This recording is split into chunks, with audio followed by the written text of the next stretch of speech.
Baik, Bapak Ibu sekalian, kita berjumpa lagi malam hari ini, Selasa pertengahan September, 13 September. Berlalu cepat sekali September ini, udah mulai hujan. Bapak Ibu, kita masih akan melanjutkan topik Injil menurut Paulus dalam kitab surat Roma dan Galatia. Hari ini sesi ketiga ya. Dibenarkan oleh iman dan bukti pembenaran. Ini nanti akan kita simak pengajaran dari Pak Seto. Bapak Ibu sekalian, mari kita buka pertemuan malam hari ini dengan doa yang akan dibawakan oleh Ibu Jilian. Silakan Bu. Baik Pak Sunarto. Selamat malam Bapak Ibu semua. Selamat malam Pak Seto. Malam. Mari kita bersatu dalam doa. Dalam nama Bapa dan Putra dan Roh Kudus. Amin. Terima kasih ya Tuhan atas segala yang telah Kau berikan kepada kami ya Tuhan. Atas keseluruhan hari ini, kami mohon ampunilah dosa-dosa kami dan bimbinglah kami ke kerajaan-Mu. Ya Tuhan, hari ini kami ingin mendengarkan pengajaran dari Pak Seto. Bantulah kami, bukalah hati dan pikiran kami, supaya kami bisa mendengar dan menangkap keseluruhan cerita Alkitab yang disiapkan bagi kami. Dan supaya iman kami bertambah, dan kami bisa melaksanakan apa yang Engkau inginkan dari kami semua, sesuai dengan kehendak-Mu. Terima kasih ya Tuhan atas segala yang telah Kau berikan pada kami. Amin. Dalam nama Bapa dan Putra dan Roh Kudus. Amin. Amin. Terima kasih Bu Jilian. Baik Bapak Ibu sekalian, mari kita dengarkan pengajaran dari Pak Seto. Silakan Pak.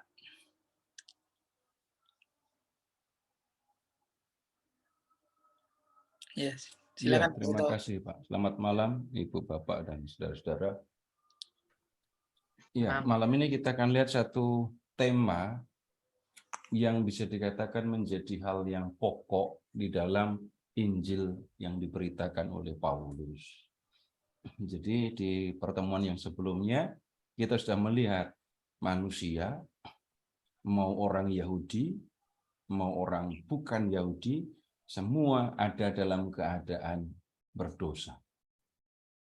Nah, kemudian begini, orang atau manusia yang berdosa itu ada dalam keadaan yang bisa dikatakan tidak aman, gitu ya. Karena orang yang berdosa itu dikatakan kehilangan kemuliaan Allah seperti Adam dan Hawa, karena dosa-dosa mereka harus tinggal jauh dari Allah. Awalnya mereka tinggal bersama dengan Allah di Eden, tetapi kemudian karena mereka sudah berdosa, nah mereka diusir dari Eden, lalu tinggal jauh atau terpisah dari Allah. Nah, apa yang dikerjakan oleh Allah untuk orang-orang yang berdosa?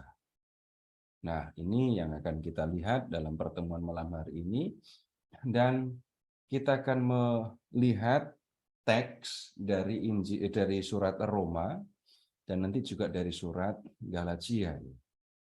Nah, sekarang Bapak Ibu silahkan melihat lebih dulu Roma bab 3 ayat 21 sampai dengan 30. Ini ada satu kata yang harus kita pahami dengan baik, kata dibenarkan dan kata membenarkan.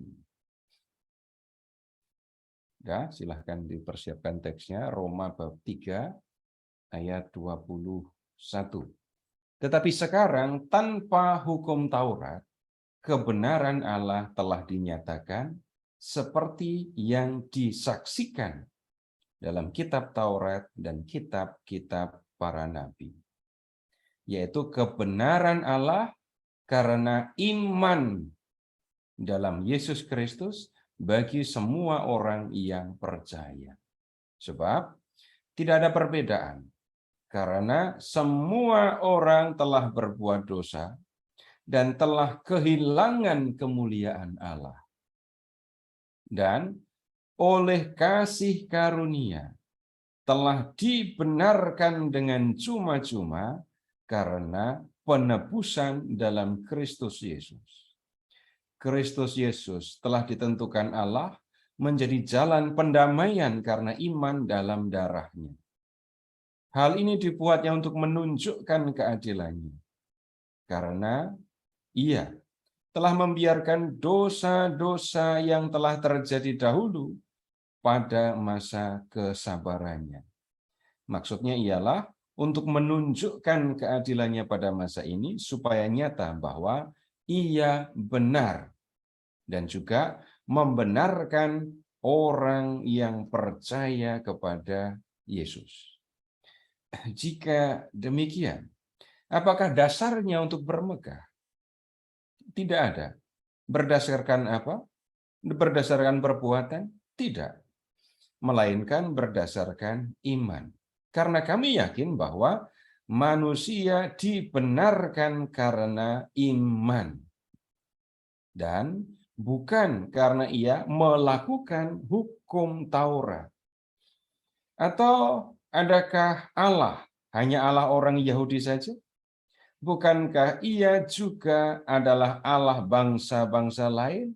Iya, benar. Ia juga adalah Allah bangsa-bangsa lain. Artinya, kalau ada satu Allah yang akan membenarkan baik orang-orang bersunat karena iman, maupun orang-orang yang tak bersunat juga karena iman. Langsung bisa paham apa enggak? Ternyata surat Paulus itu memang sulit gitu ya. Enggak langsung, enggak segera kita bisa pahami. Nah, Bapak Ibu, untuk memahaminya, tolong Bapak Ibu lihat dulu ke ayat 23. Semua orang telah berbuat dosa dan telah kehilangan kemuliaan Allah. Semua manusia sudah berdosa, dan karena berdosa, manusia kehilangan kemuliaan Allah. Tapi lihat, oleh kasih karunia, manusia yang berdosa telah dibenarkan dengan cuma-cuma karena penebusan dalam Kristus Yesus. Manusia yang berdosa itu ya menerima kasih karunia. Kasih karunia-Nya apa?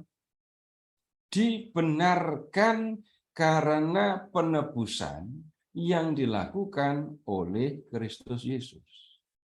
Perhatikan kata dibenarkan. Jadi dibenarkan karena penebusan yang dilakukan oleh Kristus Yesus. Kemudian lihat ayat 28. Karena kami yakin bahwa manusia dibenarkan karena iman dan bukan karena ia melakukan hukum Taurat. Nah, ulang lagi ayat 28 ya. Manusia itu dibenarkan karena iman, bukan karena manusia melakukan hukum Taurat. Terus ayat 30. Artinya kalau ada satu Allah yang akan membenarkan orang bersunat karena iman, maupun orang tak bersunat juga karena iman.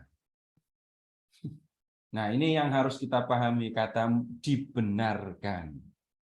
Nah, sekarang Bapak Ibu kita gunakan bahasa Indonesia saja ya.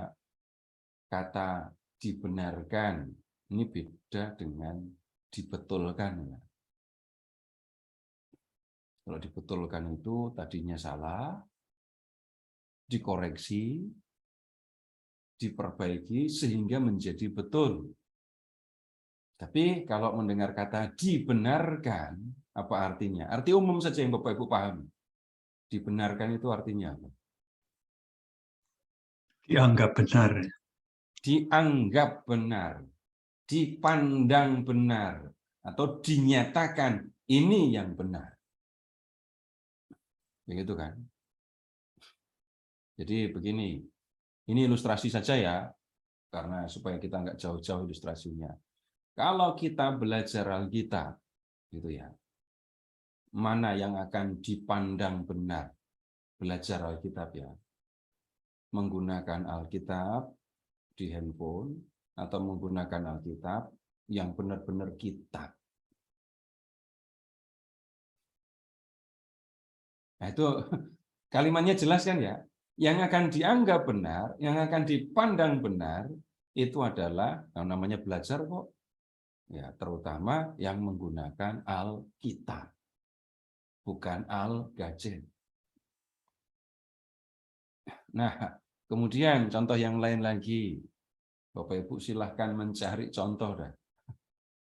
Yang akan dianggap benar kalau orang mengikuti perayaan Ekaristi. Dinyatakan, dipandang, dianggap benar kalau mengikuti perayaan Ekaristi. Itu yang datangnya sebelum misa mulai ya. Dan ada persiapan, sebelum misa mulai sudah datang, lalu persiapan, ya, dan kemudian persiapan itu dilakukan dengan berdoa, dengan hening, nah kemudian ikut misa. Ini yang dipandang benar, begitu kan ya? Coba Bapak Ibu sudah ikut misa, datang duluan, tahu-tahu menjelang komuni ada yang datang. Ini mau komuni loh, Bapak Ibu nengok enggak kalau ada yang datang menjelang komuni? Enggak akan mengatakan biasa aja. Refleksnya bisa nengok itu. Kenapa? Enggak benar itu. Nah, ini kata dibenarkan, artinya seperti itu. Nah, kalau membenarkan, ini kata yang digunakan kata positif ya, memandang benar, menganggap benar, atau menyatakan sesuatu, satu tindakan sebagai benar. Tapi, lihat, itu berlaku untuk ayat 28 kan?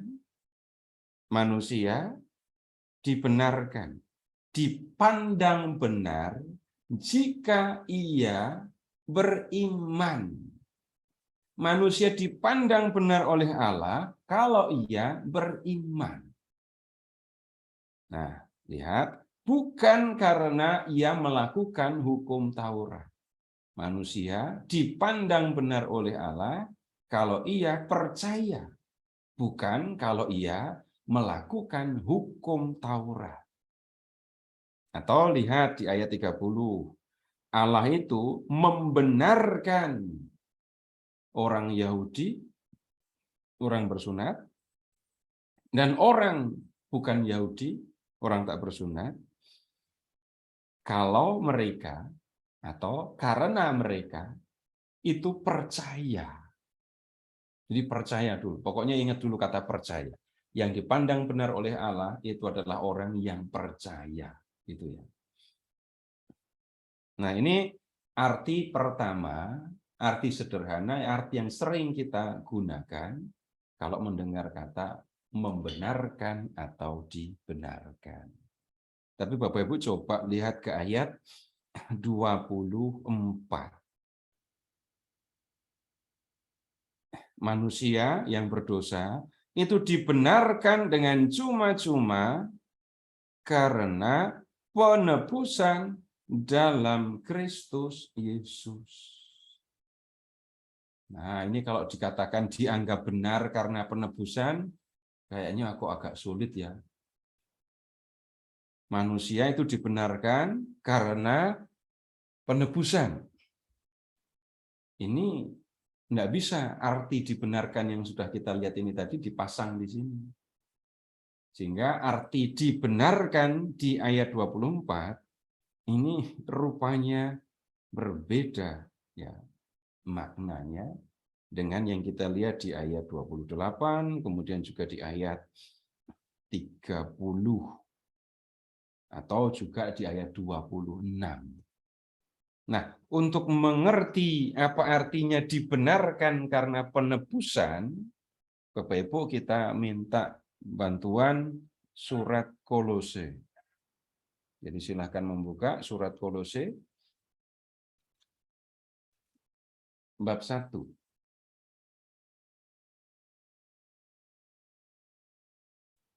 Lalu dengan memperhatikan Roma 3 ayat 24 ya.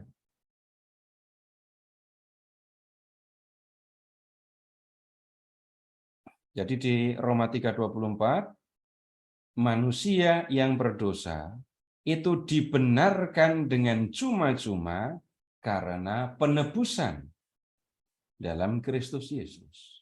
Kolose bab 1 ayat 14, bacanya dari ayat 13 ya. Ia telah melepaskan kita dari kuasa kegelapan dan memindahkan kita ke dalam terang kerajaan anaknya yang kekasih. Di dalam Dia, di dalam Kristus, kita memiliki penebusan kita, yaitu pengampunan dosa. Nah, Bapak Ibu lihat, penebusan kita yaitu atau sama dengan pengampunan dosa. Perhatikan, bukan penebusan dosa ya, penebusan kita yaitu pengampunan dosa. Boleh balik lagi ke surat Roma ya, bab 3 ayat 25 sekarang. Kristus Yesus telah ditentukan Allah menjadi jalan pendamaian dalam darah-Nya. Jalan pendamaian dalam darah-Nya. Nah, sekarang begini memahaminya. Bapak Ibu pernah bertengkar? Kalau bertengkar itu ngomongnya nadanya rendah apa tinggi? Banyak bicara atau sedikit bicara? Sambil bergandengan, berangkulan, atau berpelukan waktu bertengkar? Ya enggak begitulah. Kemudian habis bertengkar, ya orang bisa menjauh kan, saling menjauh. Sekarang Bapak Ibu silahkan membayangkan, Bapak Ibu melakukan kesalahan kepada orang lain, atau untuk gampangnya saja, Bapak Ibu tolong membayangkan saja ya, Bapak Ibu melakukan kesalahan kepada orang tua. Dan Bapak Ibu jelas melakukan kesalahan, ya. Dan kemudian tolong amati apa yang terjadi antara saya dengan orang tua saya setelah saya melakukan kesalahan. Ada yang berbeda kan ya? Baru saja atau minggu lalu masih bercanda, masih akrab, dekat, makan bareng. Setelah saya melakukan kesalahan, saya membuat orang tua saya sakit, misalnya gitu ya. Lalu suasana menjadi berbeda. Saya mau bercanda, jadi takut. Nanti kalau saya bercanda, dikira saya nggak merasa bersalah. Mau ngajak makan, nanti gimana rasanya kalau makan bareng tapi diam-diaman. Nah, ada jarak.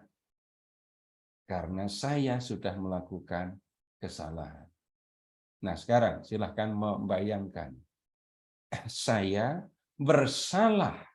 Saya berdosa kepada Allah. Dosa dan kesalahan saya itu menjauhkan saya dari Tuhan. Kalau di ayat 23 tadi jelas ya, manusia sudah berdosa dan kehilangan kemuliaan Allah, jauh dari Allah, terpisah dari Allah gitu. Nah, kemudian lihat yang dilakukan oleh Kristus. Dia menjadi jalan pendamaian. Pendamaian. Membuat manusia yang jauh dari Tuhan itu berdamai dengan Allah, bisa dekat dengan Allah. Jadi mendamaikan manusia dengan Allah, sehingga manusia yang tadinya jauh dari Allah karena dosa-dosanya, sekarang menjadi dekat dengan Allah berkat Kristus. Nah, apa yang dilakukan oleh Yesus sehingga bisa membuat manusia dekat lagi dengan Allah. Nah, yang dilakukan oleh Yesus adalah dengan menebus manusia. Dan penebusan itu mula-mula berlaku kalau di dunia zaman kuno, dalam dunia perbudakan. Menebus seseorang berarti membeli seseorang, sehingga orang yang dibeli itu menjadi orang yang merdeka. Itu menebus. Tetapi kemudian dalam ibadah Yahudi, penebusan itu ada yang berarti begini loh. Ini anak sulung itu kan harusnya untuk Allah. Harusnya disembelih, dipotong, dipersembahkan untuk Allah. Tapi nggak bisa begitu. Maka anak ini harus ditebus. Caranya ada binatang yang digunakan sebagai pengganti. Ya. Binatang ini yang dipersembahkan kepada Allah. Nah, kata penebusan, kalau kita lihat di surat Kolose tadi, itu artinya pengampunan dosa. Ini urusannya juga dengan korban yang dipersembahkan oleh orang Yahudi. Jadi orang, para imam, ya, mempersembahkan korban kepada Allah, sehingga Allah mengampuni dosa-dosanya. Dan manusia, kalau begitu karena dosanya diampuni, ya, didamaikan dengan Allah. Jadi ada korban penghapus dosa. Korban ini dipersembahkan untuk membersihkan, untuk memohon kepada Allah supaya Allah membersihkan manusia dari dosa. Nah, dosa diampuni, manusia dibersihkan dari dosa, dan manusia didamaikan, didekatkan lagi dengan Allah. Nah, sekarang terapkan itu pada Yesus. Di kayu salib, Yesus itu mempersembahkan korban untuk menghapus dosa manusia, untuk memohon supaya Allah mengampuni dosa manusia. Bisa juga dipahami dengan cara yang berbeda, ya. Jadi manusia itu berdosa. Karena manusia itu berdosa, manusia itu yang harusnya dihukum mati. Tetapi dalam korban yang dihukum mati bukan manusianya, tetapi binatang yang dikorbankan. Di kayu salib, Yesus yang tidak berdosa, ya, menderita, sengsara sampai mati. Dan ini dikerjakan untuk apa? Untuk menebus manusia. Harusnya manusia yang dihukum karena dosa-dosanya. Tetapi Kristus menanggung hukuman yang harusnya ditanggung oleh orang berdosa. Nah, karena hukumannya sudah diambil, sudah ditanggung oleh Yesus, maka manusia, ya, dibersihkan dari dosa. Nah, Bapak Ibu, arti yang kedua dari kata dibenarkan, itu artinya dibersihkan dari kesalahan, dibersihkan dari dosa, sehingga manusia dipandang bersih, dipandang benar oleh Allah. Dipandang sebagai orang benar, gitu ya. Kalau yang pertama tadi kan dinyatakan dipandang benar, tapi artinya adalah yang benar begini, bukan begitu. Nah, dalam arti yang kedua, ini arti yang lebih rumit, gitu ya. Ini dibenarkan itu artinya dosanya dibersihkan sehingga manusia dipandang suci, dipandang bersih, dipandang sebagai orang benar oleh Allah. Nah, Bapak Ibu, ini harus jelas dulu. Kalau ada yang belum memahami, silahkan menyampaikannya. Ini harus, sekali lagi harus jelas. Kalau nggak paham ini, nanti hal-hal yang lain akan lebih sulit lagi dipahami. Ada yang mau bertanya, Bapak Ibu? Silakan Pak, Ibu.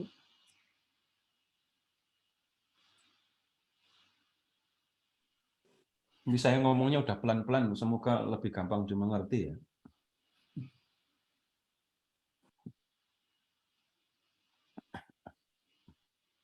Kalau tadi bicara ilustrasi, saya sudah melakukan kesalahan yang membuat orang tua saya sedih, gitu ya.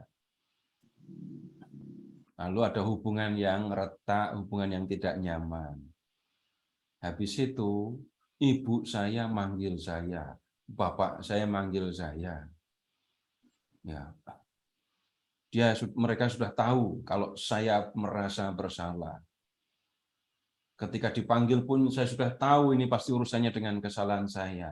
Saya langsung minta maaf. Lalu orang tua saya merangkul saya dan mengatakan, sudah saya ampuni apa yang kamu kerjakan. Sudah saya ampuni kesalahanmu. Lalu bisa berpelukan lagi kan? Bisa bercanda lagi. Ada relasi yang diperbarui di situ. Nah, Bapak Ibu, yang melakukan hal itu dalam relasi manusia dengan Allah, itu adalah Yesus.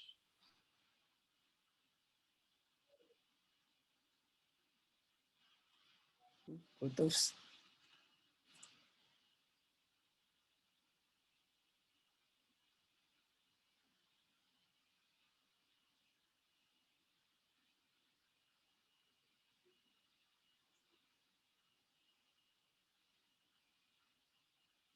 Mati lampu ya?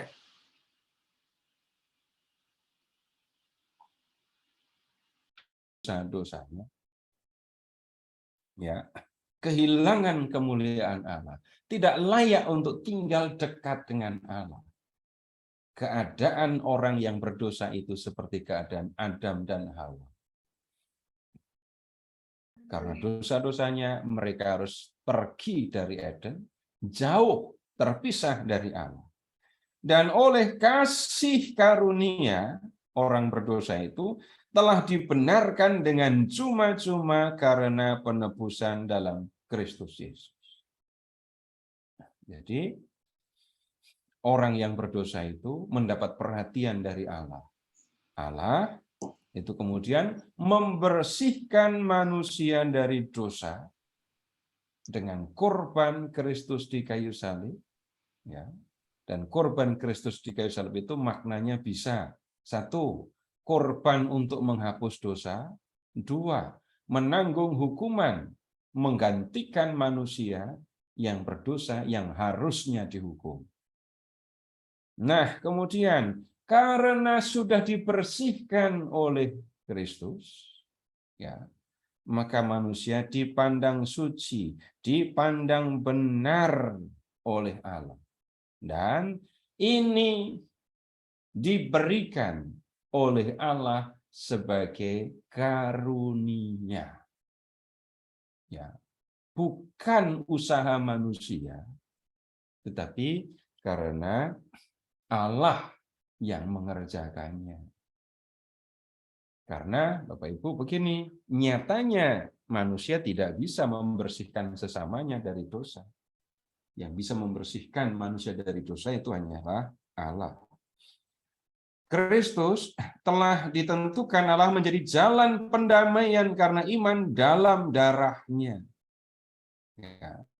Ini balik lagi penjelasan tentang korban yang berfungsi mendamaikan manusia dengan Allah. Karena korban Kristus itu membersihkan manusia dari dosa. Maksudnya ialah, bentar. Hal ini dibuatnya untuk menunjukkan keadilannya, karena ia telah membiarkan dosa-dosa yang telah terjadi dahulu pada masa kesabarannya. Maksudnya ialah untuk menunjukkan keadilannya pada masa ini supaya nyata bahwa ia benar dan juga membenarkan orang yang percaya kepada Yesus. Kok dilakukannya baru di zaman Yesus, terus yang sebelum-sebelumnya bagaimana? Kok dibiarkan berdosa? Nah, Bapak Ibu boleh mengingat nyanyian pujian Paskah itu. Kalau tidak ada manusia yang berdosa, tidak akan ada penebusan. Kalau semua orang itu sehat, enggak pernah ada yang menjadi lemah, tidak ada yang pernah menjadi sakit, perlu rumah sehat apa enggak? Ini ngomongnya sama orang Jakarta ini kan, saya orang Bekasi jadi. Kalau tidak ada orang sakit, nggak perlu dokter, nggak perlu rumah sakit. Kalau tidak ada orang berdosa, tidak perlu penebusan. Allah sabar membiarkan manusia dalam keadaan dosa, tapi tiba saatnya Allah melakukan tindakan penyelamatan ini. Lebih lanjut, saya nggak ngerti bagaimana harus mengatakan ini waktunya Tuhan kok milihnya di abad pertama. Nah, itu bukan bagian kita untuk menjawab. Nah, bagian kita hanya menerima, mengerti. Nah, kemudian ayat 27. Jika demikian, jika manusia itu bisa bersih dari dosa karena penebusan yang dilakukan oleh Yesus, jika manusia itu bisa bersih dari dosa karena korban yang dipersembahkan oleh Kristus, terus apa dasarnya untuk bermegah? Tidak ada. Berdasarkan apa? Berdasarkan perbuatan? Tidak. Melainkan berdasarkan iman. Nah, ayat 28. Karena kami yakin bahwa manusia dibenarkan karena iman, bukan karena ia melakukan hukum Taurat. Tolong lihat juga terakhir di ayat 26. Ia benar dan juga membenarkan orang yang percaya. Lalu ayat 28. Manusia dibenarkan karena iman. Lalu kita memahaminya bagaimana? Kalau sudah tahu yang dikerjakan oleh Allah dalam diri Yesus, maka yang akan dipandang sebagai orang yang benar oleh Allah itu bukan orang yang melakukan hukum Taurat, melainkan orang yang percaya kepada Kristus. Jadi yang akan dilihat sebagai orang benar, dinyatakan benar oleh Allah, itu bukan yang melakukan hukum Taurat, melainkan orang yang percaya bahwa dalam diri Yesus Allah membersihkan manusia dari dosa, Allah mengampuni dosa-dosa, menghapus dosa-dosa, dan membuat manusia layak untuk tinggal bersama dengan Allah. Atau adakah Allah hanya Allah orang Yahudi saja? Bukankah ia juga Allah bangsa-bangsa lain? Iya, benar. Ia juga Allah bangsa-bangsa lain. Artinya, kalau ada satu Allah yang akan membenarkan baik orang yang bersunat karena iman, maupun orang-orang yang tak bersunat karena iman. Jadi, baik orang bersunat, orang Yahudi, maupun orang yang tidak bersunat, orang Yunani, akan dianggap, dinyatakan benar oleh Allah kalau ia percaya kepada Yesus. Bukan karena mereka melakukan hukum Taurat. Nah, kemudian lihat ke ayat 31. Jika demikian, adakah kami membatalkan hukum Taurat karena iman? Sama sekali tidak. Melainkan sebaliknya, kami meneguhkannya. Apakah yang aku sampaikan ini bertentangan dengan hukum Taurat? Paulus mengatakan enggak. Hukum Taurat saja mengatakan bahwa yang benar di hadapan Allah itu bukan yang melakukan hukum Taurat, melainkan yang percaya kepada Allah. Nah, kemudian sekarang lihat bab 4 ayat 1.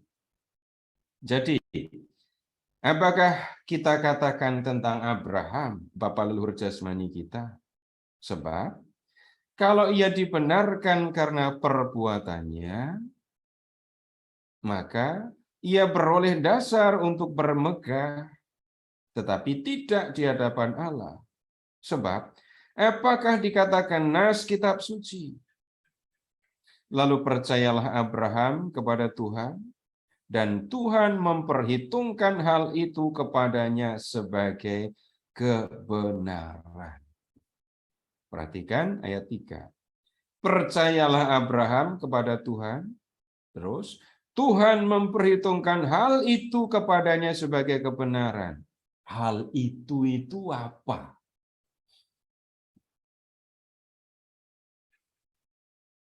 Memperhitungkan hal itu kepadanya sebagai kebenaran. Ya, hal itu ngomongin apa sebenarnya? Hanya di kalimat itu saja kan jawabannya. Abraham percaya kepada Tuhan. Dan Tuhan memperhitungkan kepercayaan Abraham itu sebagai kebenaran. Abraham dipandang benar oleh Allah karena ia percaya kepada Tuhan. 4. Kalau ada orang yang bekerja, upahnya tidak diperhitungkan sebagai hadiah, tetapi sebagai haknya. Tetapi kalau ada orang yang tidak bekerja, namun percaya kepada Dia yang membenarkan orang durhaka, imannya diperhitungkan menjadi kebenaran. Kalau memperhatikan ayat 4, Bapak Ibu silahkan mengingat begini saja. Orang Yahudi itu kerja keras menaati hukum Taurat. Dalam perumpamaan tentang orang-orang upahan di kebun anggur, mereka digambarkan sebagai orang yang bekerja di kebun itu dari pagi sampai sore, menanggung panas terik matahari, dan menerima 1 dinar sebagai upah. Kalau orang Yahudi percaya kepada Yesus, kerja keras melakukan hukum Taurat, dan kemudian mereka masuk dalam kerajaan surga, maka masuk dalam kerajaan surga itu akan dianggap sebagai upah. Atau kalau di sini bahkan dikatakan hak. Nah, ini yang dikatakan tidak masuk akal untuk Paulus. Nah, kemudian kalau ada orang yang nggak kerja, tidak melakukan hukum Taurat, ya, tetapi percaya kepada Yesus yang membuat atau yang membersihkan manusia dari dosa, maka kepercayaan kepada Yesus itu akan diperhitungkan menjadi kebenaran. Balik lagi kan, yang percaya kepada Yesus, ya, itulah yang akan dianggap sebagai orang yang benar di hadapan Allah. Nah, kemudian sekarang ke ayat 13. Oh, atau lanjut saja ayat 9, maaf, ayat 9 saja. Adakah ucapan bahagia ini hanya berlaku bagi orang bersunat atau juga bagi orang-orang yang tak bersunat? Sebab telah kami katakan bahwa kepada Abraham dikatakan bahwa kami katakan bahwa kepada Abraham iman diperhitungkan sebagai kebenaran. Dalam keadaan manakah hal itu diperhitungkan? Sebelum atau sesudah sunat? Bukan sesudah sunat, tetapi sebelumnya. Dan tanda sunat itu diterimanya sebagai meterai kebenaran berdasarkan iman yang ditunjukkannya sebelum ia bersunat. Nah, ini patokan untuk orang Yahudi ya, sunat dan melakukan hukum Taurat. Dan tentang Abraham dikatakan, Abraham itu dibenarkan oleh Allah karena percaya, itu ternyata sebelum disunat. Nah, membuktikannya bagaimana? Bapak Ibu tolong membuka Kejadian 17. Kejadian 17.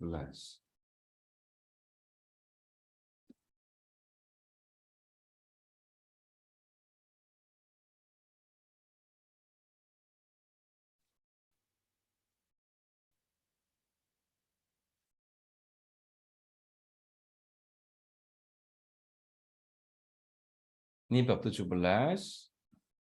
Ini bicara tentang sunat. Ya. Abraham dan keluarganya yang laki-laki ya disunat. Nah, kemudian lihat bab 15. Lihat bab 15. Bapak Ibu lihat ke ayat 5. Lalu Tuhan membawa Abraham keluar serta berfirman, coba lihat ke langit, hitunglah bintang-bintang, jika engkau dapat menghitungnya. Maka firman-Nya kepadanya, demikianlah banyaknya nanti keturunanmu. Nah, ayat 6. Lalu percayalah Abram kepada Tuhan, dan Tuhan memperhitungkan hal itu kepadanya sebagai kebenaran. Abraham dinyatakan benar oleh Allah, bahkan sebelum dia disunat. Jadi, yang membuat Abraham dibenarkan itu bukan karena sunat. Dia belum disunat kok waktu dinyatakan benar oleh Allah. Baik, kembali ke surat Roma bab 4.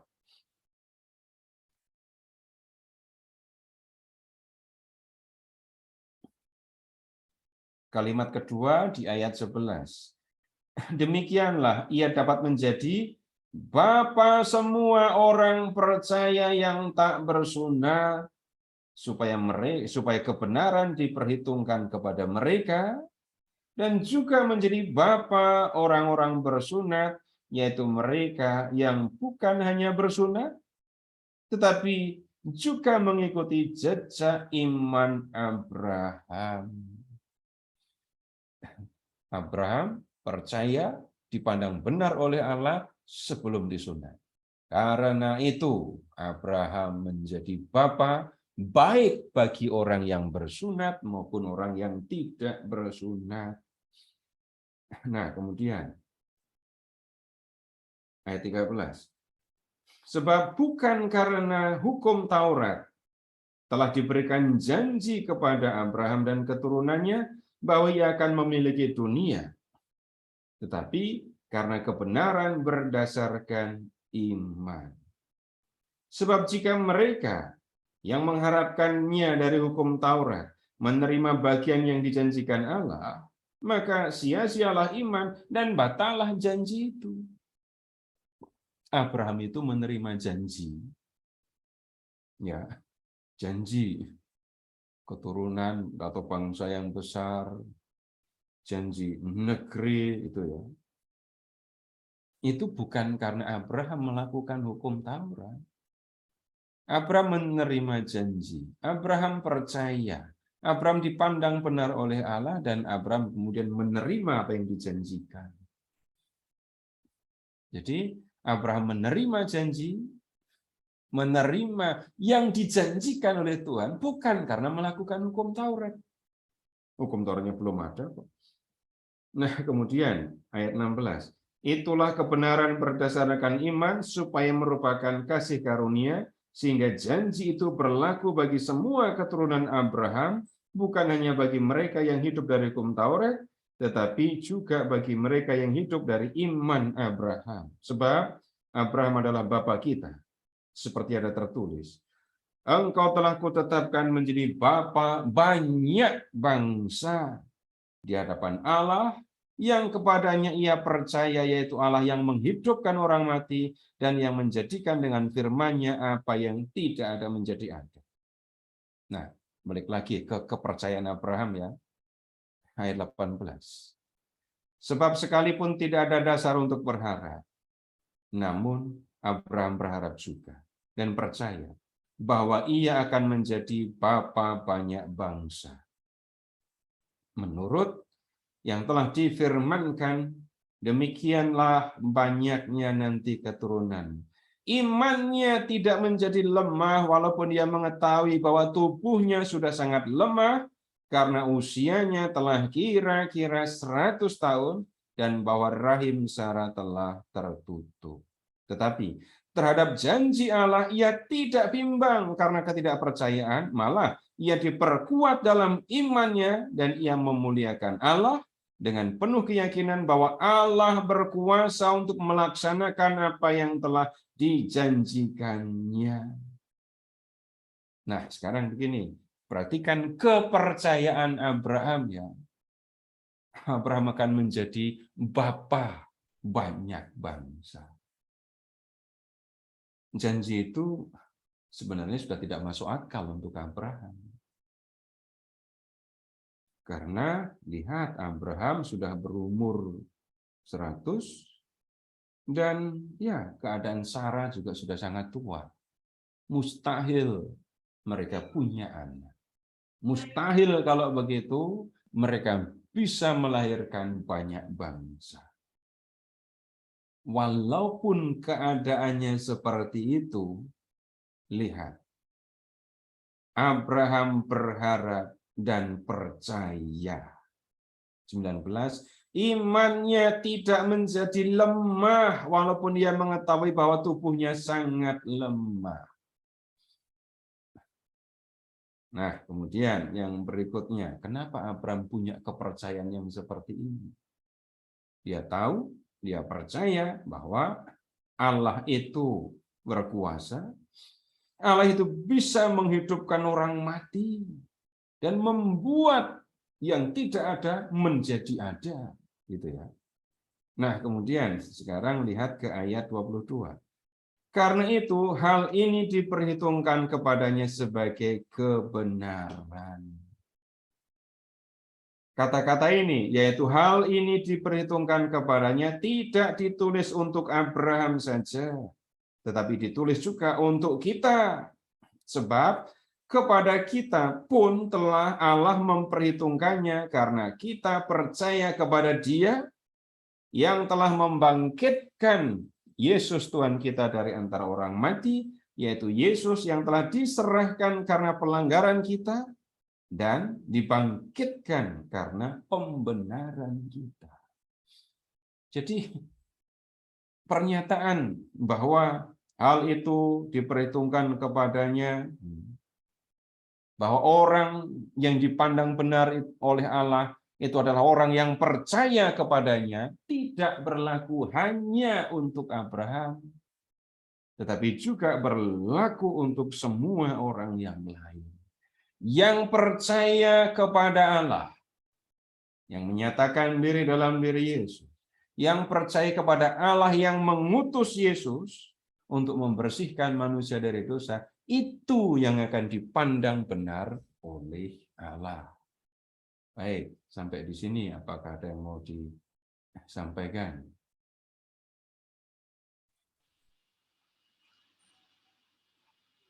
Ada Bapak Ibu?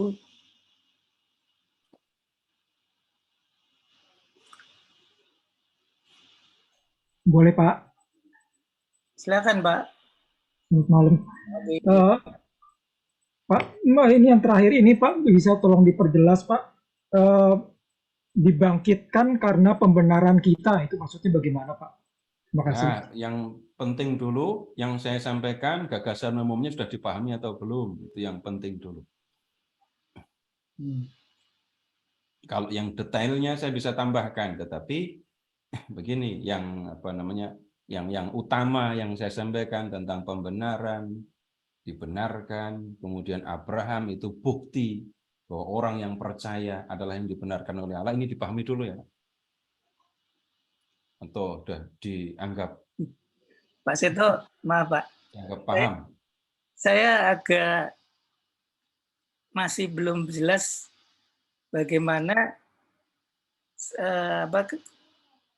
hukum Taurat itu tidak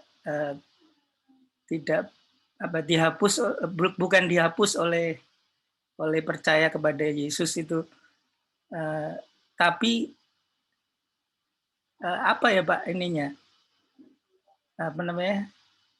Tadi kan ada kata-kata tidak. Lihat bab 3 ayat 31 dulu Pak. Iya. Tidak dihapuskan, sebagai kan meneguhkannya kan Pak. Nah, sekarang begini, Bapak tolong sebutkan kitab yang termasuk dalam Taurat. Ya, Keluaran. Kok langsung Keluaran? Kejadian. Kejadian, Keluaran, Imamat, Bilangan, Ulangan. Nah, kisah Abraham tadi adanya di mana? Kejadian. Berarti kisah Abraham itu ada di Taurat kan? Iya. Berarti Taurat meneguhkan apa yang diomongkan Paulus.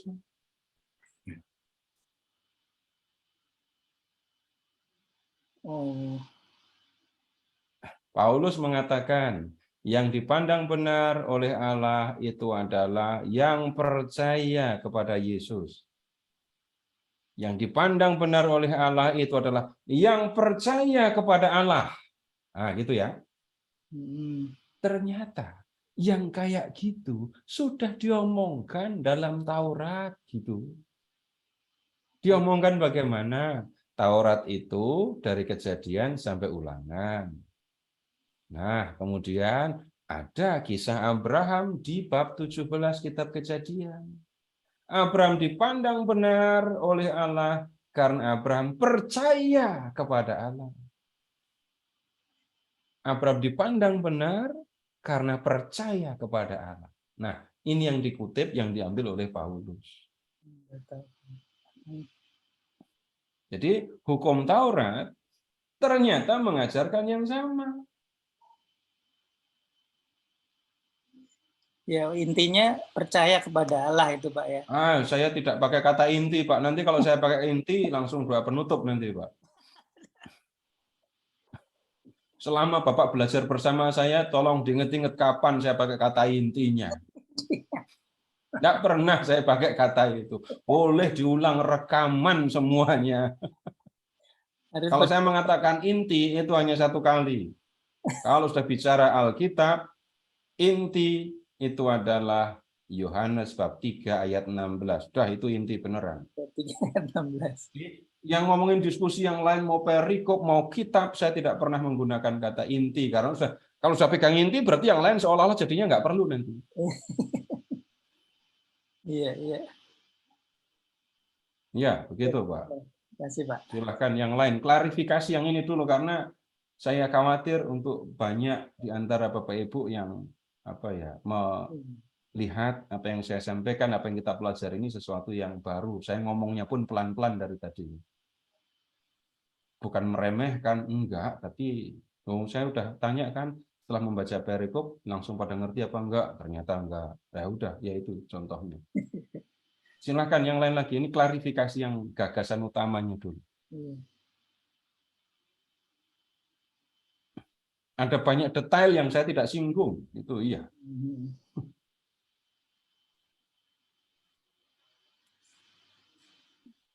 Ada lagi, Bapak Ibu?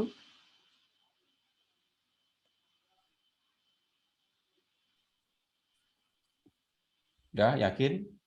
Yakin. Wah, ini cocok untuk ujian nanti. Baik, kalau sudah tidak ada, baik silahkan kembali ke surat Roma bab 4. Ya, mulai dari ayat 23. Kata-kata ini yaitu hal ini diperhitungkan kepadanya, ya, tidak ditulis untuk Abraham saja. Jadi katanya kepadanya itu bukan hanya kepada Abraham saja, tetapi juga untuk kita. Hal itu diperhitungkan kepada kita. Gitu ya. Jadi kita akan dibenarkan oleh Allah kalau kita percaya kepadanya. Nah, sebab kepada kita pun Allah memperhitungkannya. Karena kita percaya kepada Dia yang telah membangkitkan Yesus. Percaya kepada Dia yang telah membangkitkan Yesus. Dianya siapa? Abraham percaya kepada Allah kan? Terus kita percaya juga kepada Allah. Karena itu, baik Abraham maupun kita dipandang benar oleh Allah. Ya. Nah, kemudian lanjut. Percaya kepada Dia yang telah membangkitkan Yesus Tuhan kita dari antara orang mati, yaitu Yesus, ya, yang telah diserahkan karena pelanggaran kita dan dibangkitkan karena pembenaran kita. Baik, untuk mengerti dibenarkan di sini harus kembali ke makna dibenarkan, membenarkan, tapi makna yang kedua, ya, yang kelihatan di bab 4 ayat 24 tadi. Nah, sekarang begini, lihat urutannya. Diserahkan karena pelanggaran kita, dibangkitkan karena pembenaran kita. Bisa melihat urutannya? Diserahkan, mati di kayu salib, tapi kemudian bangkit. Nah, urutannya begitu dulu. Nah, lebih lanjut. Apa artinya diserahkan karena pelanggaran kita? Karena kita berdosa, karena manusia berdosa, maka Yesus diserahkan. Untuk apa? Untuk menghapus dosa-dosa kita dan membuat kita benar di hadapan Allah. Kematian Yesus itu bukan akhir. Setelah mati, Yesus bangkit dan tidak mati lagi. Orang yang dibenarkan oleh Allah akan mengalami apa yang dialami oleh Yesus. Mati, ya, tapi kemudian bangkit, dan setelah bangkit tidak mati lagi. Ya, begitu maksudnya, Pak. Baik, masih ada lagi? Nah, sekarang lebih bebas karena yang utama sudah dipahami. Di chat, Pak, bagaimana cara Tuhan menyampaikan janji pada Abraham? Apakah dengan bicara? Itu tunggu dulu. Ini pertanyaan harusnya bukan di sini. Ini kejauhan. Karena saya bicara tentang Abraham nanti harus bicara pengantar perjanjian lama ini yang diandaikan sudah pada ngerti soalnya. Bukan saya tidak mau menjelaskan ya. Tetapi nanti kalau membaca perjanjian lama, Bapak akan ketemu ini Tuhan berjanji kepada Nuh, berjanji kepada Abraham, berjanji kepada Daud. Ada begitu banyak. Nanti lain kesempatan kita diskusikan, tetapi ini tidak cukup waktu bagi kita untuk mendiskusikannya. Minta maaf, Bu, ya. Oke, Pak. Baik, kalau tidak ada, sekarang kita ke surat Galatia. Galatia bab 2 mulai dari ayat 15.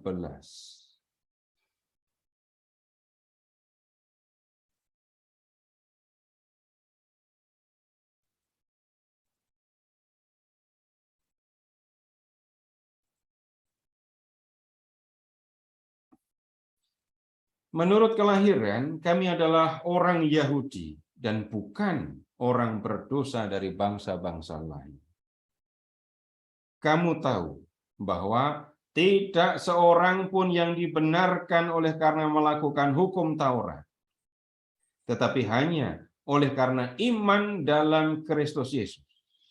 Sebab itu, kami pun telah percaya kepada Kristus Yesus, supaya kami dibenarkan oleh karena iman dalam Kristus, bukan oleh karena melakukan hukum Taurat. Sebab tidak ada seorang pun yang dibenarkan oleh karena melakukan hukum Taurat.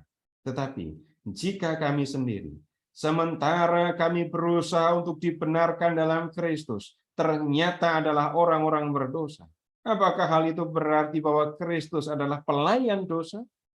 Sekali-kali tidak. Karena jikalau aku membangun kembali apa yang telah kurombak, aku menyatakan diriku sebagai pelanggar hukum Taurat. Sebab aku telah mati oleh hukum Taurat untuk hukum Taurat, supaya aku hidup untuk Allah. Aku telah disalibkan dengan Kristus. Namun aku hidup. Tetapi bukan lagi aku sendiri yang hidup, melainkan Kristus yang hidup di dalam aku. Dan hidupku yang kuhidupi sekarang di dalam daging adalah hidup oleh iman dalam Anak Allah yang telah mengasihi aku dan menyerahkan dirinya untuk aku. Aku tidak menolak kasih karunia Allah, sebab sekiranya ada kebenaran oleh hukum Taurat, maka sia-sialah kematian Kristus. Nah, Bapak Ibu, ini apa yang disampaikan Paulus di perikop ini, ya senada dengan yang disampaikan di surat Roma bab 3 tadi ya. Pada prinsipnya sama. Jadi pembenaran oleh iman. Nah, kemudian sekarang begini. Lihat ke ayat 15. Paulus itu mengatakan, aku ini orang Yahudi loh. Aku ini mengerjakan hukum Taurat. Tapi lihat sekarang. Tidak seorang pun dibenarkan karena melakukan hukum Taurat, tetapi hanya oleh karena iman dalam Kristus Yesus. Aku orang Yahudi, tetapi aku memilih untuk percaya kepada Yesus. Kenapa? Karena dia tahu yang akan dipandang benar oleh Allah itu adalah orang yang percaya kepada Yesus Kristus, bukan yang melakukan hukum Taurat. Sebab itu, kami pun telah percaya kepada Kristus, supaya kami dibenarkan karena iman dalam Kristus, bukan karena melakukan hukum Taurat. Mengingat bahwa yang dipandang benar oleh Allah itu adalah yang percaya kepada Yesus, bukan yang melakukan hukum Taurat. Paulus mengambil putusan untuk percaya kepada Yesus. Kenapa? Dia ingin Allah memandang dia sebagai orang yang benar. Dia ingin supaya Allah melihat bahwa dia adalah orang yang benar. Nah, kemudian sampai di mana tadi? Sebab tidak ada seorang pun yang dibenarkan karena melakukan hukum Taurat, ulang lagi. Tetapi jika kami sendiri, sementara kami berusaha dibenarkan dalam Kristus, ternyata adalah orang-orang berdosa, apakah itu berarti bahwa Kristus adalah pelayan dosa? Kalau aku ini orang berdosa, gitu ya. Aku orang berdosa. Dan kemudian Kristus membenarkan aku. Apakah itu berarti Kristus itu pelayan dosa? Paulus menjawab, tidak. Kenapa? Jikalau aku membangun kembali apa yang telah kurombak, aku menyatakan diriku sebagai pelanggar hukum Taurat. Ini yang lebih sulit dimengerti, coba. Sebab aku telah mati oleh hukum Taurat untuk hukum Taurat, supaya aku hidup untuk Allah. Tuh yang ayat 18 itu kalau mau nyari kalimat sulit itu. Ayat 18 dan 19. Jikalau aku membangun kembali apa yang telah kurombak, aku menyatakan diriku sebagai pelanggar hukum Taurat. Maksudnya apa? Paulus itu dulunya kan percaya bahwa yang dianggap benar oleh Allah itu adalah yang melakukan hukum Taurat. Paulus sudah meninggalkan itu. Paulus sudah merombak itu. Dan kemudian, kalau Paulus ingin kembali beranggapan seperti itu, maka Paulus sendiri sebenarnya melanggar Taurat. Melanggar Taurat yang mana? Abraham tadi. Nanti Paulus juga akan bicara tentang Abraham di perikop selanjutnya.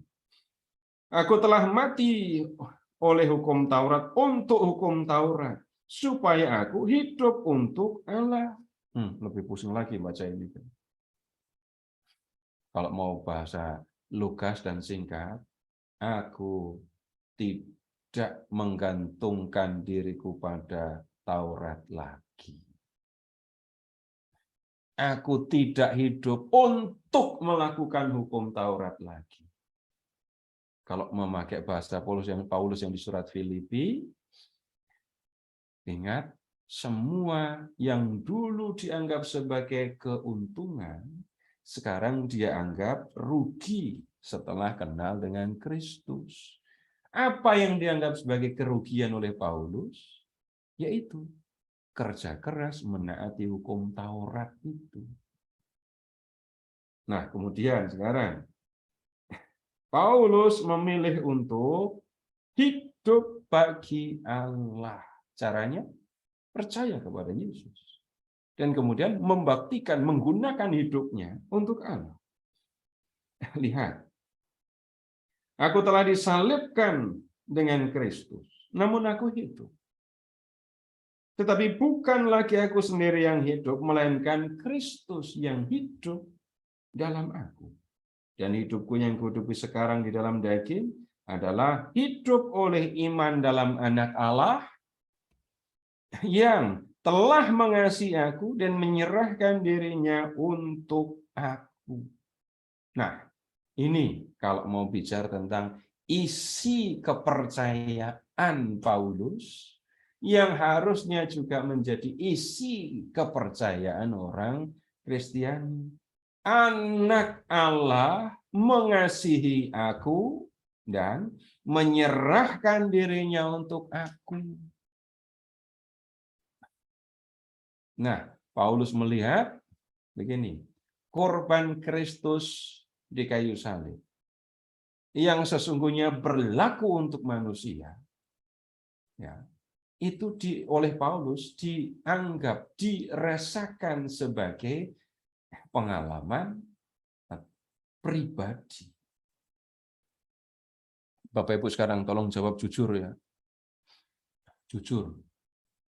Kalau Bapak Ibu nyanyi lagu Anak Domba Allah yang menghapus dosa dunia, yang ada di pikiran Bapak Ibu apa kalau mendengar kata dosa dunia?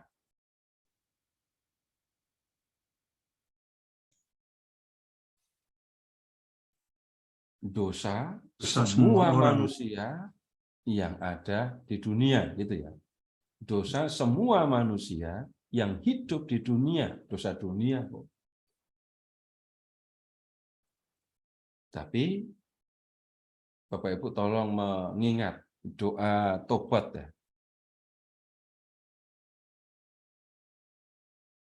Ngomong doa tobat. Allah yang Maha Rahim, aku menyesal atas dosa-dosaku, sebab patut aku Engkau hukum. Nah, kemudian tolong ingat-ingat di bagian itu yang berkaitan dengan relasi pribadi masing-masing di antara kita dengan Allah. Semua menggunakan kata aku kan ya. Bapak Ibu juga silahkan mengingat kata aku percaya. Nggak usah usul-usul, kami percaya. Diganti credo, ganti bukan aku percaya, itu kami percaya, kan ngomongnya rame-rame kok semua bilang aku. Terus Allah yang Maha Rahim, aku menyesal atas dosa-dosaku sebab patut aku Engkau hukum. Kan ngomongnya rame-rame, ganti kami apa? Enggak. Bagi setiap orang yang percaya kepada Yesus, putusan untuk percaya itu adalah putusan pribadi. Enggak. Putusan pribadi. Kalau kemudian kita melihat Yesus mati di kayu salib untuk semua manusia, Bapak Ibu belajar dari Paulus. Ingat saja, Yesus mati untuk aku supaya aku masuk surga. Itu rumusan Lukasnya. Dan semua yang percaya kepada Yesus, setiap orang yang percaya, ya selayaknya berlaku seperti Paulus ini. Melihat salib, kematian anak Allah di kayu salib, dalam relasi pribadi dengan Dia. Nah, sekarang begini, Bapak Ibu, yang tolong diperhatikan anak Allah dan aku. Anak Allah mau mati untuk aku, orang berdosa. Apa ini?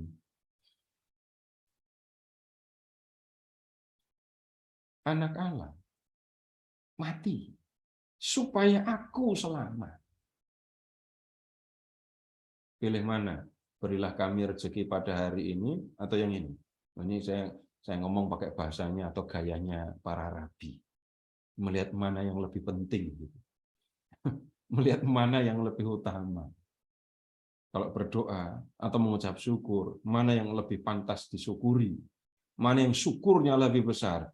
Allah memberi aku rezeki atau anak Allah mati untuk aku? Nah, begitu. Ini gaya rabi kalau bertanya.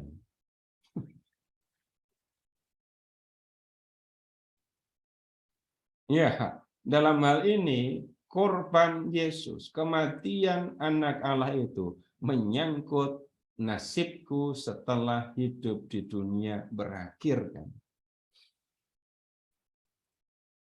Sehingga tidak bisa dibandingkan dengan apapun. Ini jauh lebih berharga, jauh lebih penting. Tidak ada satu hal pun yang ada di dunia yang lebih penting dari ini. Dan ini karunia.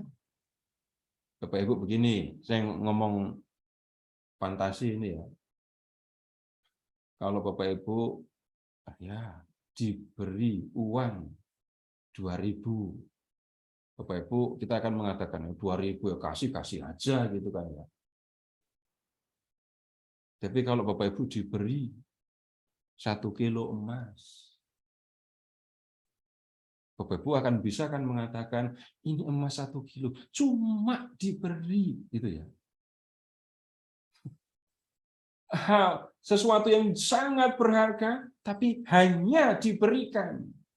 Saya tidak bekerja keras, saya tidak berusaha keras untuk mendapatkannya. Saya menerimanya.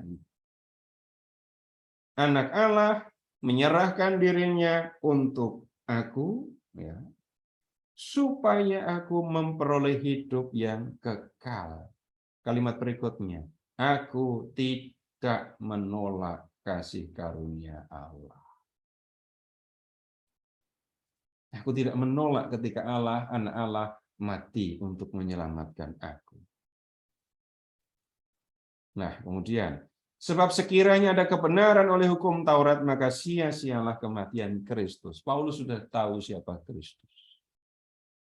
Jelas dia bukan manusia biasa.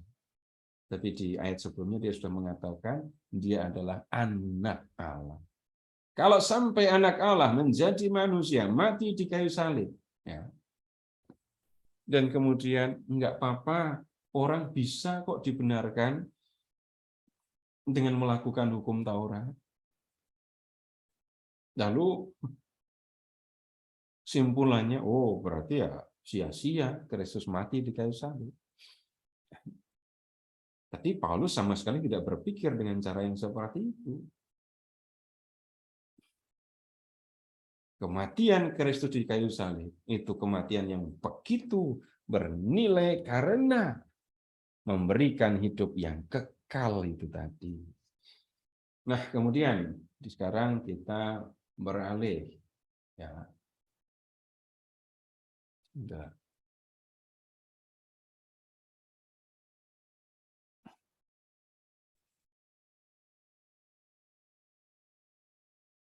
Silahkan ke Galatia bab 3. Hai orang-orang Galatia yang bodoh, siapakah yang telah mempesona kamu? Bukankah Yesus Kristus yang disalibkan itu telah dilukiskan dengan terang di depanmu? Hanya ini yang hendak ku ketahui daripada kamu. Adakah kamu menerima Roh karena melakukan hukum Taurat? Atau percaya kepada pemberitaan Injil? Adakah kamu sebodoh itu? Kamu telah mulai dengan Roh, maukah kamu sekarang mengakhirinya di dalam daging? Sia-siakah semua yang telah kamu alami sebanyak ini? Masakan sia-sia? Jadi bagaimana sekarang? Apakah Ia menganugerahkan Roh kepada kamu dengan berlimpah-limpah, dan yang melakukan mukjizat di antara kamu berbuat demikian karena kamu melakukan hukum Taurat atau karena kamu percaya kepada pemberitaan Injil? Nah, ini Paulus menantang orang-orang Galatia. Yang benar di hadapan Allah itu yang melakukan hukum Taurat atau yang percaya kepada Yesus. Nah, Paulus menggunakan pengalaman orang-orang Galatia sendiri. Nah, Paulus kan datang ke Galatia, lalu memberitakan Injil Kristus, memberitakan Yesus, anak Allah yang mati untuk menyelamatkan manusia itu tadi. Lalu orang-orang Galatia percaya kepada Yesus. Setelah percaya, mereka dibaptis, dan karena percaya kepada Yesus, mereka menerima Roh Kudus. Nah, kemudian Paulus bertanya, kamu itu sudah menerima Roh dari Allah kan? Nah, sekarang saya tanya, kamu menerima Roh itu karena kamu percaya kepada Yesus atau karena kamu melakukan hukum Taurat? Jelaskan jawabannya. Tidak mungkin mereka menerima Roh karena mereka sudah melakukan hukum Taurat. Karena mereka orang-orang Galatia tidak kenal Taurat. Mereka orang-orang Galatia, orang-orang Yunani, orang bukan Yahudi yang tidak punya Taurat.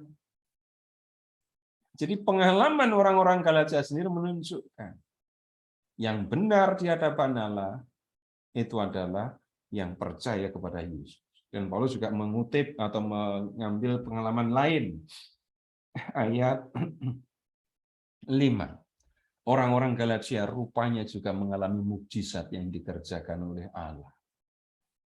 Dan Paulus juga bertanya, kamu sudah melihat bagaimana Allah mengerjakan mukjizat di antara kamu. Sekarang saya tanya, Allah mengerjakan mukjizat itu untuk kalian, apakah karena kalian melakukan hukum Taurat? Bukan, kan? Kamu nggak kenal Taurat, kamu tidak punya Taurat. Allah mengerjakan mukjizat di antara kalian itu karena kalian percaya kepada Kristus. Nah, kemudian di ayat 6, Paulus mengambil bukti yang lain lagi ya. Secara itu jugalah Abraham percaya kepada Allah, maka Allah memperhitungkan hal itu kepadanya sebagai kebenaran. Jadi kamu lihat bahwa mereka yang hidup dari iman, mereka itulah anak-anak Abraham. Dan kitab suci yang sebelumnya mengetahui bahwa Allah membenarkan orang-orang bukan Yahudi karena iman, telah terlebih dahulu memberitakan Injil kepada Abraham. Olehmu segala bangsa akan diberkati.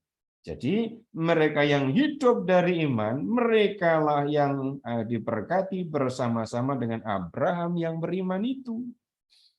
Karena semua orang yang hidup dari pekerjaan hukum Taurat berada di bawah kutuk. Sebab ada tertulis, terkutuklah orang yang tidak setia melakukan segala sesuatu yang tertulis dalam kitab hukum Taurat. Dan bahwa tidak ada orang yang dibenarkan di hadapan Allah karena melakukan hukum Taurat adalah jelas, karena orang benar akan hidup oleh iman. Tetapi dasar hukum Taurat bukanlah iman, melainkan siapa yang melakukannya akan hidup karenanya. Nah, sampai di sini dulu. Ini di surat Galatia, Paulus menyinggung tentang Abraham. Nah, begini Bapak Ibu, surat Galatia itu ditulis duluan ya, seperti yang sudah saya sampaikan. Maka kalau membaca menurut urutan, harusnya baca Galatia, baru ke Roma. Tapi saya sengaja mulai dengan membaca Roma, karena ada hal yang mencolok yang harus dijelaskan tentang pembenaran tadi. Tapi setelah membaca surat Roma, membaca surat Galatia akan jadi lebih paham kok. Karena dalam arti tertentu surat Roma itu menjelaskan surat Galatia. Jadi kalau sudah membaca penjelasannya, nah, membaca yang ini ya akan lebih mudah. Secara itu jugalah Abraham percaya kepada Allah. Maka Allah memperhitungkan hal itu kepadanya sebagai kebenaran. Abraham dipandang benar oleh Allah bukan karena melakukan hukum Taurat, tetapi karena percaya. Jadi kamu lihat bahwa mereka yang hidup dari iman, mereka itulah anak-anak Abraham. Mereka yang percaya kepada Yesus, hidup sebagai orang yang percaya kepada Yesus, dia berlaku seperti Abraham. Nah, kemudian juga ayat 9. Mereka yang hidup dari iman, merekalah yang akan diberkati bersama dengan Abraham yang beriman itu. Seperti Abraham, mereka akan diberkati oleh Allah. Seperti Abraham, orang-orang yang percaya kepada Yesus itu ya akan dipandang benar oleh Allah. Nah, kemudian kenapa dipakai kata berkat tadi? Mereka yang hidup dari iman, mereka akan diberkati. Ya.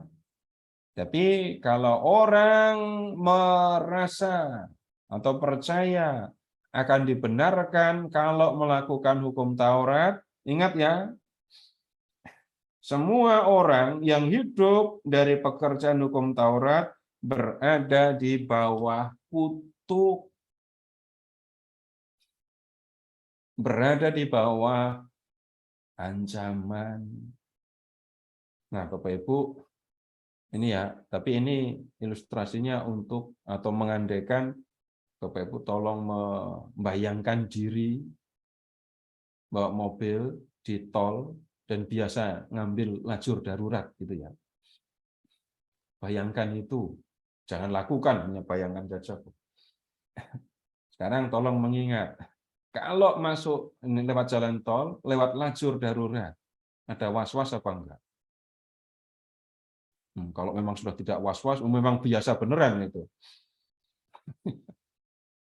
Bisa ada rasa was-was.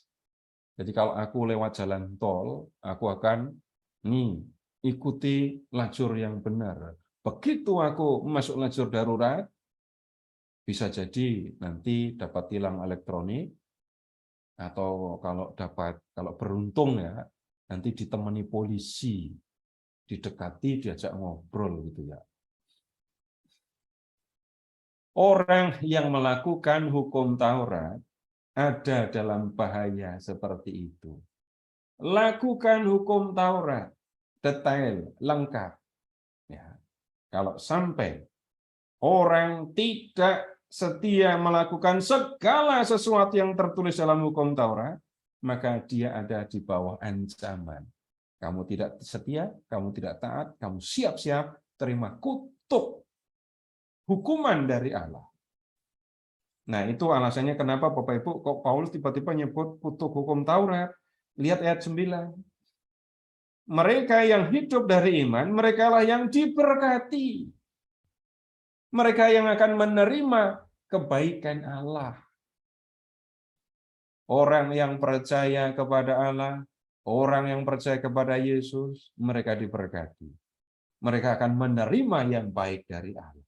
Sebaliknya, orang yang berharap akan dibenarkan dengan melakukan hukum Taurat, harus ingat, mereka ada di bawah ancaman kutuk sampai melanggar hukuman. Nah, begitu maksudnya. Jadi Bapak Ibu, ini yang kita lihat pada malam hari ini, orang yang berdosa itu dibenarkan dalam arti dihapus dosanya oleh Allah dalam diri Yesus. Dan orang yang percaya akan hal ini dinyatakan benar oleh Allah.